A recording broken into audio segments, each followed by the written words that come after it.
My name is Lacey, and I want to share the story of my difficult marriage. It all started 5 years ago when I met Aaron, and things unfolded in a way I never expected. Back then, I was doing well in my career as a senior marketing manager at a top tech company. My job not only made me happy, but also paid really well. For a while, I was the main provider for our household because Aaron was struggling with on and off unemployment. He was chasing his dream of becoming a writer, and I fully supported him. Aaron had a way of charming everyone around him. Writing was his passion, and I truly believed he would be successful one day. Even though I had my own career, I made sure to cheer him on in his pursuit. We often stayed up late talking about the future we wanted to build together. Aaron would sometimes take on small jobs to help out, but I always told him not to worry. I was happy to take care of things while he figured out his path. We had a strong belief in each other's dreams and were ready to face whatever came our way. Now, let me tell you about Hazel, my sister-in-law, who lived in the beautiful city of Auckland, New Zealand. We weren't super close, but I still considered her part of the family. Aaron was very fond of his younger sister. She was only 23. He often talked about their childhood, showing how much he cared for her.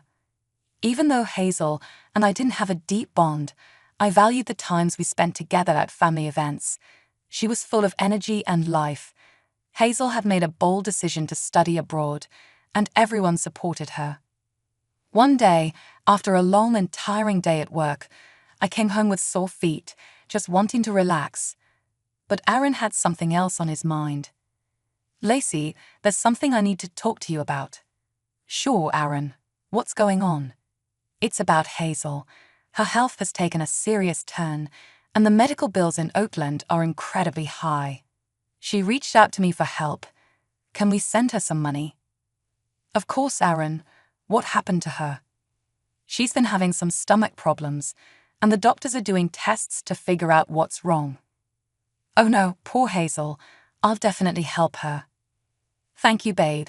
I hate to ask, but she's my sister, and I can't stand the thought of her suffering. You know, I've been between jobs for a while, and my savings are running low.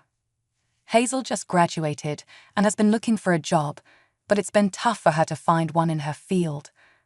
Family comes first, Aaron, and we'll make sure she gets the help she needs." "How much do you think she needs?" "Just $5,000. I know it's a lot." "We'll manage. It's the least we can do." "You're amazing, Lacey. I promise I'll pay you back as soon as I find a steady job. I hate that it's come to this, but I'm so grateful for your support." "Don't worry about paying me back, Aaron. Family sticks together." Without hesitation, I agreed to send the money. I made this decision out of love, compassion, and a strong belief that family always comes first. I thought I saw genuine concern in Aaron's eyes for his sister, and I couldn't stand to see him worried. After all, what's the point of the money I earn if I can't use it to help the people I care about most? I've always believed that money only has real value when it's used to make a positive difference in the lives of loved ones. It wasn't about the amount or the inconvenience. It was about standing by Aaron and supporting his family. So I transferred the money to Hazel. But little did I know, this simple act of kindness would set off a chain of events that would turn my life upside down. A few weeks later, Aaron told me that his mom, Sherry, was suddenly flying to Auckland to be with Hazel. He explained that Sherry was really worried about her daughter's health, and he needed to drive her to the airport. When I heard this, I immediately wanted to go with them. I wanted to meet Sherry before her flight and offer her some comfort during this stressful time. Even though Aaron said it wasn't necessary, I went anyway. "So, Aaron, how exactly is Hazel doing? What have the doctors said?" "Well, it's a bit complicated, Lacey. She's been having these stomach issues, and the doctors are still trying to figure it out." "Yes, dear, they haven't been able to pinpoint the exact cause yet. It's been quite tough for her." "Stomach issues. That sounds pretty vague. But she's been seeing the doctor regularly, right?" Yes. She's seen a few specialists, but they haven't reached a conclusion yet.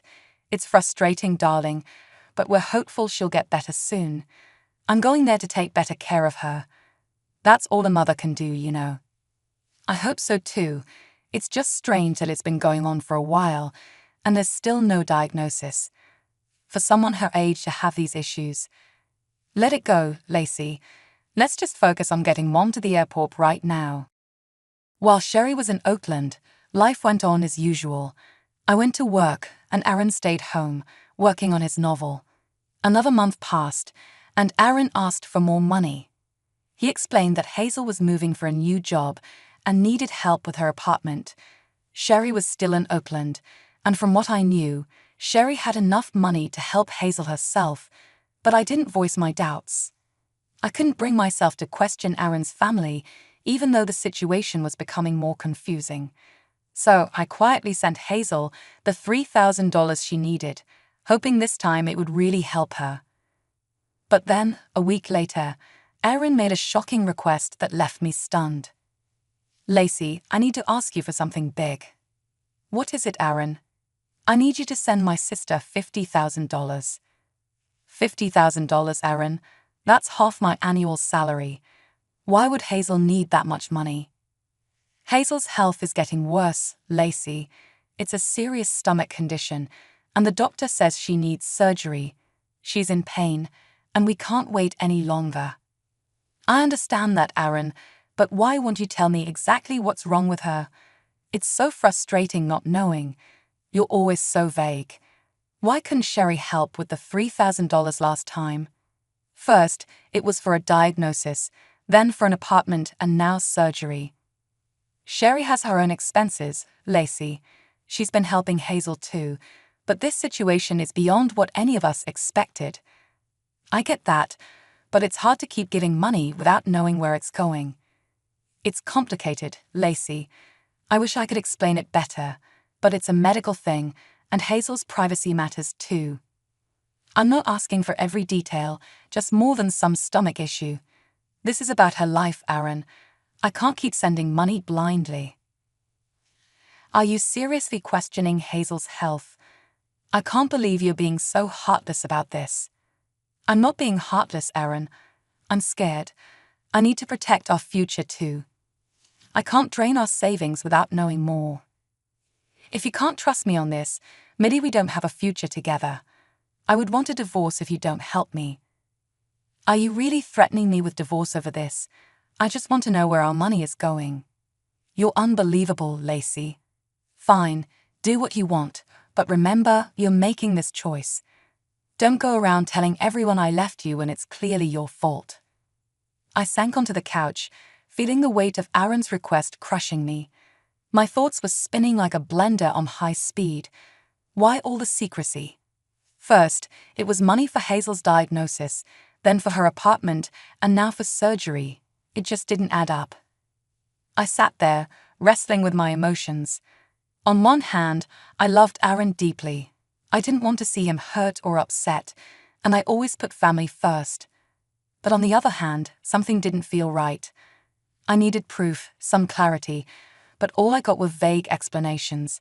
Despite my doubts, my love for Aaron and my sense of loyalty won out. I ended up transferring the money to Hazel. She sent me a quick thank you text. The next morning, I told Aaron what I had done. I'm sorry for doubting you, Aaron. I transferred the money to Hazel.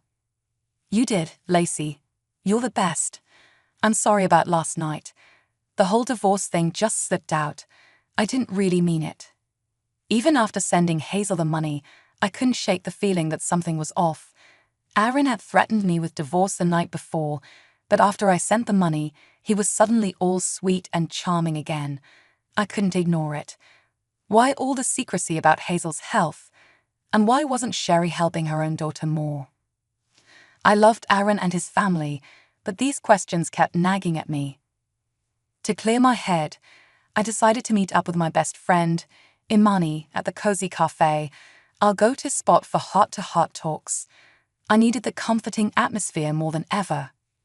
So, Imani, did I miss anything exciting at that dinner party you mentioned last night?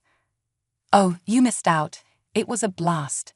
Jenny wore this stunning red dress that made everyone jealous. You know, the usual stuff, food, gossip, and lots of dancing. Typical Jenny, making an entrance. Why weren't you there, by the way? Actually, that's what I wanted to talk to you about. Aaron and I kind of had a fight. No way, Lacey. What's going on? Well, you know my sister-in-law Hazel in New Zealand, right? She's been asking for money, saying it's for her health issues. Yeah, I remember seeing her at your wedding. She was so young then. What's her deal? Something just feels off. I sent her money before, but now Aaron's asking me to send a huge amount of my salary, and he threatened divorce if I didn't. Wait, that doesn't sound right. That was a low move on Aaron's part. Did you try talking to Hazel directly? I did. I left her a few texts, but she was so vague about it too, just thanking me for the money and all. I don't really know her that well. You know, sometimes people share more on social media than they intend to. Have you checked Hazel's profile? Profiles? What is she up to? Hazel isn't on Facebook or Instagram. She's always been pretty private. That's odd for a 23-year-old not to have any social media presence. Let me put my stalking skills to work. Go ahead. I took a quick break to grab the blueberry muffins and coffee we had ordered, trying to calm my nerves. When I got back, the look on Imani's face was one of shock. Isn't this Hazel? She asked, showing me her phone. I leaned in and saw Hazel at a Dua Lipa concert just a week ago. My heart dropped. What on earth was going on? And those front row tickets couldn't have been cheap. I scrolled through Hazel's Instagram profile. There she was, living a life that didn't match the story Aaron had told me. Fancy restaurants, designer clothes, trips to Europe, and pictures with influencers. Nothing about her life seemed to match the desperate situation Aaron had described. The final straw came when I saw her Instagram story from just 4 hours ago. Hazel having a luxurious lunch with Sherry at an upscale restaurant. Her follower count was around 20,000, enough to make her a budding influencer. How could someone with that kind of lifestyle, who was supposedly in such dire financial straits, need so much money? Girl, she's flaunting a Gucci bag, and your husband claims she's broke. You need to have a serious talk with Aaron. You're right, Imani. I need to go. See you later. I rushed home, my mind racing, but Aaron wasn't there. I couldn't sit still, so I paced the living room, my heart pounding. Finally, Aaron walked through the door. Hey baby, how was your day with Imani? You're home early. It was very enlightening. I learned a lot today. That's good. I just went for a walk to hit my daily step goal. Nice. You seem upset. Is everything okay with Imani? Oh, come on, Aaron. Did you know about this or not? Know about what? I pulled out the screenshots of Hazel's Instagram photos that Imani had sent me. Aaron's face turned pale as he looked at them. I could see the regret in his eyes. Where did you find these? It doesn't matter where I found them. The question is, did you know? I looked him in the eyes and demanded, admit you've been keeping things from me. Aaron nodded slowly. Yes, I have. Why would you lie about something like this? And where did all the money I worked hard for go? It's a complicated situation. I'm not accepting that as an answer. You better start talking. Well, Hazel needed money because she didn't finish college. She dropped out. What? And when were you going to tell me that? You said she graduated. Yeah, I lied. She wanted to become an influencer and needed money to keep up that lifestyle. I thought I could help her out. So, you sent her money to splurge on designer clothes and bags and to build a fake social media life. You don't understand, Lacey. She realized college wasn't for her. So, there was no illness, no surgery, no new job, and no new apartment. Yeah, I lied. She just wanted to live a glamorous social media fantasy. And Sherry? Why did she fly out to Oakland? She's in on it too. They're planning to go to Paris for an influencer event on Mother's Day. It's a thing where everyone brings their mom as their date. I can't believe you tried to convince me your sister was seriously ill just to fund these ridiculous luxuries. Please forgive me, Lacey. And then you threatened to leave me. Yes, I'm sorry. I didn't mean it. Babe, please, what can I do to make it up to you? You want to make it up to me? Fine, let's get a divorce. You can't be serious. Oh, I am. You threatened me with divorce, but now I genuinely want one. Life at home became unbearable. Aaron and I were like strangers living under the same roof. I needed a break from all the lies, so I booked a flight to my parents' place. My flight was in 2 days, but then, just when I thought things couldn't get any crazier, Hazel called me one morning while I was having my coffee. I stared at my phone, wondering what on earth she wanted, and then I finally answered.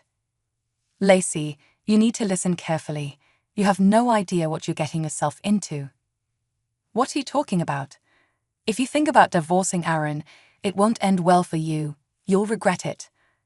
I'm done sending you money for your so-called needs. You don't understand the situation, Lacey. I have plans, and they involve you staying married to Aaron. As she started talking, I had a brilliant idea. I activated the recording feature on my phone, making sure to capture every word. You have no choice, Lacey. Be a supportive sister-in-law or face the consequences. You think you can just walk away, Lacey. You have no idea who you're dealing with. If you dare to divorce my brother, I'll make your life a living hell. I have connections you can't even imagine. Well, Hazel, it seems you've got your threats, but I have something too. I've been recording this entire conversation. You can't be serious. Oh, I am. And now you have 1 month to return every cent you took from me, or I'll make sure your followers hear the truth. Lacey, please don't do anything drastic. 1 month, Hazel.